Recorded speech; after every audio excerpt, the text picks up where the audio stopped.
근데 이런 말 있잖아요. 맛있게 먹으면 0칼로리. 네, 뭐라고요? 아, 나 진짜 이런 얘기 막 옆에서 아니 한 대씩 이게 쭉 할 때마다 맛있으면 맥이 아니, 빠져요, 막. 하정이 언니가 맨날 그래. 맛있게 먹으면 0칼로리라고. 어떻게 0칼로리가 됩니까? 아니 근데 난 그 말이 맞다고 먹었는데. 봐. 아 진짜 맞다고 봐. 맛과 칼로리는 그냥 분리되어 있는 거라서 이거의 연결고리를 만들기 쉽지 않죠. 칼로리가 높아야 사실 이게 맛있을 수가 있어요. 그죠. 왜냐하면 그 제가 진화론도 얘기했지만 맛있다는 느낌이 왜 필요할까 생각해보면 선생님 그만하세요 선생님들. 선생님들이 그만하세요. 그걸 자꾸 먹게 하려는 목적으로 생긴 그런 느낌일 거라고요. 이게 생존입니다. 그러니까 그게 왜 자꾸 먹게 만들어야 되냐면은 칼로리가 높아서 에너지를 보충할 수 있으니까 맛있게 느끼도록 되었기 때문에. 다 생존이에요. 단맛. 맛있다라는 기분이 드는 건 칼로리가 있기 때문이죠. 얘기가 별로 안 통하네요. 예. 사람의 마음을 좀 들여다봐야 되는 그러니까. 문제네. 이거 진짜 맛있게 먹고 살 안 찐 적 많거든요. 예. 아니 실제로 맛있으면 0칼로리를 지지하는 연구 결과가 있어요. 이거 봐 있다니까. 아, 0은 아닐 있을 겁니다. 줄 알았어. 어떻게 0이 됩니까? 그러니까 0이냐 아니냐가 중요한 게 아니라 즐겁게 먹으면 영향을 덜 주는 거냐 이게 중요한 거잖아요. 그렇죠. 그렇죠. 그래요. 실제로 그렇다는 연구 결과가 있습니다. 진짜요? 네, 예일대학교의 크럼 교수가 한 연구인데요. 실험 대상자들한테 금식하고 전날 밤에 금식을 하고 예. 아침 8시에 실험실에 오라고 했습니다. 예. 그다음에 380칼로리짜리 밀크쉐이크를 마시게 했어요. 네. 근데 처음에 왔을 때는 거기에다 뭐라고 붙였냐면 입안의 호사, 당신이 누려야 할 쾌락 이렇게 라벨을 딱 붙여놓은 거예요. 그러니까 이거 먹으면 칼로리가 진짜 막 엄청나다는 그런 얘기잖아요. 그걸 먹게 했었고요. 일주일 후에 다시 오라고 했을 때는 건강 쉐이크 이런 식으로 붙여놨다는 거죠.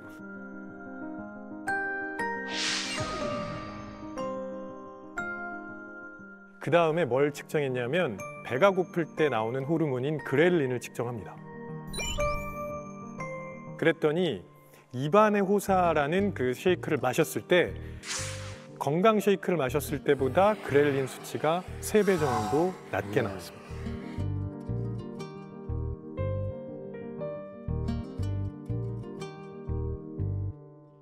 그래서 어떤 생각을 가지고 먹느냐는 굉장히 중요해요. 즐겁게 먹는 게 그래서 중요한 겁니다. 무슨 얘기냐면 결국은 우리가 어떻게 생각하느냐에 따라서 우리의 신체가 만들어내는 호르몬 반응도 달라질 수 있다는 거죠. 맛있으면 0칼로리라는 말이 그 죄의식, 죄책감과 더 관련이 있지 않을까 생각하고 저도 정말로 실제로 그랬으면 너무너무 좋겠다고 생각을 하면서도 또 그런 것도 있어요. 내가 뭔가를 먹었는데 생각 없이 먹었는데 너무 맛있어. 그러면 칼로리를 왠지 한번 보게 돼요. 우리가 칼로리는 맛을 재는 단위라는 말도 있잖아요. 그래서 이렇게 맛있으면 분명히 뭔가가 들었어 라는 생각이 드는데 맛을 재는 단위다. 근데 이게 좀 전에 얘기한 죄의식이 저는 되게 중요하다고 보거든요. 보통 이제 칼로리를 우리가 수치로 확인을 하다 보니까 도움이 되는 부분이 분명히 있어요. 이게 어느 정도인지 이렇게 확인하고 도움이 되는 부분이 있는데 잘못하면 그 숫자에 집착하기 시작하거든요. 그래서 폭식증 같은 섭식장애를 겪는 분들이 이 칼로리로 표시되는 숫자에 너무 집착을 하는 거예요. 그게 상당히 큰 부작용이죠. 그래서 그 수치 보면서 아 내가 이 정도 먹으면 안 되는데 자꾸 죄책감 가지고 죄의식 느끼니까 폭식하고 다 구토하고 이런 게 반복이 되기도 합니다. 아마도 그렇게 저희가 세상을 숫자로 평가하게 된 게 물리학이 이 사회에 끼친 해악 중에 하나일 거예요. 그러니까 원래 물리학이 성공을 했던 이유가 세상 모든 것을 측정하고 숫자로 바꾼 다음에 그 숫자에 대한 완벽한 예측을 할 수 있는 학문으로서 성공을 했고 그 방식을 사회뿐만 아니라 여러 과학 분야와 학문 분야에 썼을 때 아주 성공적이었기 때문에 우리가 지금과 같이 이런 정말 16세기와는 다른 문명을 만들긴 했는데요. 근데 문제가 이제 물리학의 그런 방법이 지금 우리가 이야기하고 있는 무엇이 아름다운 것이고 무엇이 비만이고 무엇이 행복한지 이런 데까지 써도 되는지는 확실하지 않은데 숫자로 쓰는 순간 바로 비교가 되잖아요. 너 몇 평짜리 집에 사니? 그러는 순간 사실 집이란 거는 각자가 좋은 형태로 여러 가지로 만들 수가 있는데 숫자로 쓰는 순간 80은 70보다 크고 70은 60보다 크기 때문에 바로 그들의 모든 행복과 가치가 바로 비교가 되는 이런 무리한 일이 벌어져요. 그러니까 아까도 우리가 비만을 얘기했지만 그 사람이 정말 건강한지 그 신체가 적당한 현재의 지방을 갖고 있는지 이런 거는 많은 것들을 생각해야 되는데 그걸 숫자로 한다는 숫자를 것이 쓰기 위해서는 뒤에 뭔가 유닛이 붙잖아요. 단위가 필요한 거잖아요. 그러면 지금 얘기하고 있는 비만 여기에서 가장 많이 등장하는 단위가 지금 칼로리인데 그렇죠. 이것도 혹시 물리학에서 저지른 그거는 아니고요. 사실 물리학자가 보기에는 정말 칼로리 짜증나요. 아 그래요? 그러니까, 아니 그러니까 난 그 단위를 얘가 얼마나 몇 칼로리인지 이거 측정하는 방법도 난 궁금하고. 일단 칼로리라는 거는 기본적으로 에너지의 단위예요. 살찌는 단위가 아니고요. 에너지라는 거는 난 살찌는 단위인 줄 알았어. 맛의 단위. 그렇게 오해가 되는데, 그러니까 이게 열량에서 온 단위인데 결국은 이게 에너지거든요. 그래서 물리에서는 에너지를 기술하는 그 공식적인 단위가 있어요. 표준 단위가 있어요. 마치 길이를 잴 때 가장 공식적인 단위는 미터거든요. 근데 다 아시다시피 미국에 가면 미터를 쓰지 않고 마일 같은 거 쓰니까 되게 짜증이 나거든요. 그래서 하나의 물리량에 대해서 여러 단위를 쓰면은 이걸 변환해야 되기 때문에 짜증이 나는데 똑같은 문제가 바로 칼로리에 있는 거죠. 원래 물리학의 공식 단위는 주울이에요. 줄 맞아요. 근데 오히려 일반인들은 주울을 잘 모르고 칼로리가 더 익숙하시잖아요. 그러니까 19세기 중반에 와서 보니까 칼로리라고 화학자들이 쓰던 이 단위가 물의 온도를 높일 때 들어가는 어떤 열의 단위인데요. 근데 이것이 물리학자들이 보니까 이건 그냥 에너지였던 거예요. 그래서 지금 와서는 우리가 이거 몽땅 다 주울로 통일하면 좋겠는데 이미 벌써 칼로리가 너무 널리 쓰이다 보니 그래서 아주 안타까운 그런 단위예요. 칼로리는. 저는 지지합니다. 왜냐하면 줄이라는 과학자가 훌륭한 분이에요. 이분이 뭘 지지한다고요? 줄이요. 줄을 그렇죠. 그럼 이제 맥도날드 땡 가면 다 햄버거 줄로. 세트가 몇 줄 이렇게 나오는 거예요. 그렇죠. 줄을 쓰면 실제로 좋을 텐데. 유럽 여행을 하다 보면 유럽에 이제 슈퍼마켓 같은 데 가서 식품을 이렇게 집어들면은 포장면에 그 칼로리하고 킬로줄이 같이 표시돼 있어요. 역시 줄은 진짜 우리가 다시 한번 좀 얘기를 해볼 필요가 있을 것 같아요. 우리가 이과생들은 이렇게 들어보면 줄, 이제 뭐 단위, 사람 알겠는데 문과 쪽에서는 줄이 줄자를 말하는 건가? 아니, 이렇게 너무 무시하신다. 수도 있으니까. 아니 저기요, 줄에 대해서. 저기요. 줄이 너무 사람 괜찮은 사람이었어요. 언제 만나보셨어요? 만나보셨나요? 근데 뭔가 한 분야 연구했던 사람이 단위의 이름을 썼다는 거죠. 대단한 거죠. 그다음에 줄이 표준 단위이기 때문에 이게 뭔가 계산하기 되게 편해요. 그러니까 1kg짜리 물체가 여기 있다 그러면 이걸 제가 이렇게 손으로 잡아서 1m를 들어 올리는 동안 에너지를 써야 되거든요. 이때 들어간 에너지가 10줄이에요. 10줄. 그러니까 이건 대단히 쉽게 시간을 알 수가 있잖아요. 그다음 1kg짜리 물체가 1초에 1m의 속도로 이렇게 움직이는 이때 에너지는 0.5줄이거든요. 그러니까 계산하기 좋은데 칼로리는 물을 끓여야 돼요. 물을 끓여서. 근데 계산하기 좋다는 걸 아무도 이해를 딱 들은데 물 끓이는 게 심플하지 않나? 그러니까 이게 아니 너무 무시한다. 그러니까 이게 표준 단위이기 내가 때문에 그렇게 생각하는지 어떻게 알아요? 근데 누나 물 끓이는 게 좀 심플하지 않아요? 그게 심플하긴 하지.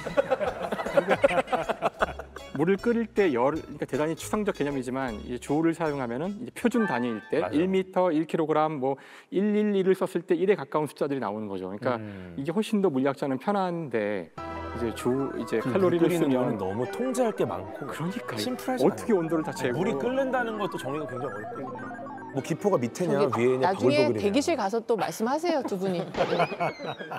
근데 칼로리 자체가 사실 다이어트 하는 분들한테도 정말 좀 도움이 안 되는 잘못된 정보가 그 안에 들어있는 게 우리가 칼로리를 얘기를 할 때는 뭐 이렇게 물을 끓이는 그런 걸로 환산을 하는 거기 때문에 쉽게 얘기해서 우리 몸으로 소화 흡수되는 거에 대한 고려가 전혀 없어요. 그러니까 우리가 생각하기에는 예를 들어서 흰 빵으로 100칼로리를 먹었을 때하고 아몬드로 100칼로리를 먹었을 때 똑같은 양이 우리 몸으로 흡수돼서 들어올 거라고 생각하지만 사실은 흰빵 같은 경우는 또는 뭐 주스 같은 경우는 거의 완벽하게 소흡수되는 거고 잘 들어오죠. 아몬드 같은 경우는 뭐 이렇게 꼭꼭 씹어 먹지 않는 이상은 심지어 꼭꼭 씹어 먹어도 이게 그 안에 들어있는 모든 영양소가 다 소화 흡수될 수는 없거든요. 근데 이런 것들은 사실 사람마다 좀 차이가 있을 거고 계산하기도 복잡하기 때문에 식품에 표시되어 있는 그 칼로리 열량 표시는 사실은 부정확해요. 아니 근데 그거는 있죠. 그렇게 뭐 빵과 아몬드처럼 종이 다른 거 말고 같은 종이어도 콜라랑 콜라 제로랑 카땡이랑 카땡 라이트랑 그거는 같은 맥주여도 칼로리 적은 거 먹는 게 그래도 일단 유리한 건 있는 거죠. 맥주일 때는 알코올 칼로리가 가장 크기 때문에 거의 큰 차이는 아니고요. 다 소주 소용없어요? 맥주는 술이기 때문에 어떻게 할 수 없고 근데 음료 같은 경우는 확실히 칼로리 차이는 있죠. 같은 종류에 있을 네, 때. 당 그 자체가 들어있는 걸 먹는 것과 이제 제로 칼로리 음료를 먹는 거는 예를 들어 당 그 자체가 들어있는 거는 한 캔을 완전히 없애는데 고층 건물 계단을 몇 번을 왕복해야 됩니다. 네. 근데 제로 음료는 한 5계단 정도 올라가면 사라져요. 진짜요? 그 정도로 차이가 커요. 그거는 그 이왕이면 제로 먹어야 돼. 근데 이제 문제는 예를 들어서 칼로리가 적으니까 이거는 100인데 이거는 뭐 4밖에 안 되네? 그럼 이걸 한 20캔 먹어야겠다. 이거는 안 된다는 거예요. 칼로리가 적다고 많이 마시는 건 안 좋지만 약간의 대체는 좀 유리한 부분이 있죠. 근데 제가 지금 이런 얘기 들으니까 지금 문득 떠오른 아이디어가 제가 식품회사를 하니까 그러니까 0칼로리 음식을 개발해 볼까? 제로 김치 나오면은 끝납니다. 제로 김치? 제로 김치. 홍진경의 제로 김치. 그게 무슨 맛일까요? 그냥 지기김치 먹으면 안 돼요?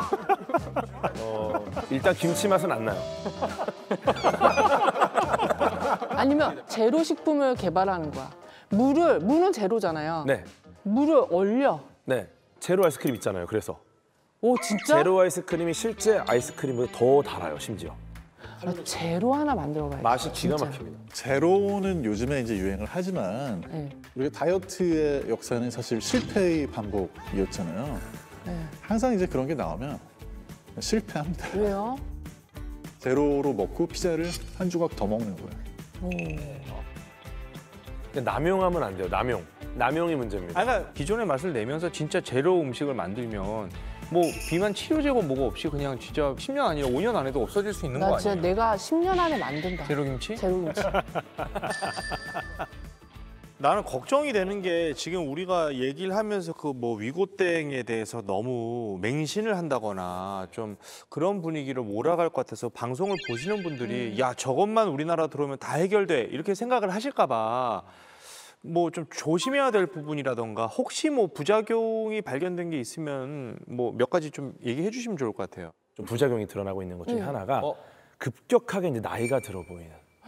네. 늙어. 네. 왜냐면 이제 다이어트 목적으로 오젬땡을 사용하면은 사람들의 얼굴이 비슷한 양상으로 약간 노화되는 현상이 벌어지는 거죠. 부작용 없는 약은 없고요. 또 의사 약사 중에서도 이 약이 나오면은 쓰겠다라는 분들도 있지만 난 좀 기다려 볼래 하는 분들도 많이 있거든요. 그래요. 위고땡이란 약 자체만 놓고 보면 아직 사용된 게 그렇게 역사가 길지는 않잖아요. 그래서 여러 가지 부작용 문제에 대해서 걱정하는 분들이 당연히 있을 수밖에 없어요. 근데 이제 현재 제일 흔한 부작용은 뭐냐면 약을 쓰고 났을 때 이런 약들이 기본적으로 위에서 장으로 음식이 내려가는 그런 속도를 좀 늦춰주거든요. 그러니까 적게 먹는 데는 도움이 되지만 거꾸로 얘기하면 더부룩하거나 가스가 찬 느낌이 들거나 복통이 생기거나 뭐 이런 부작용.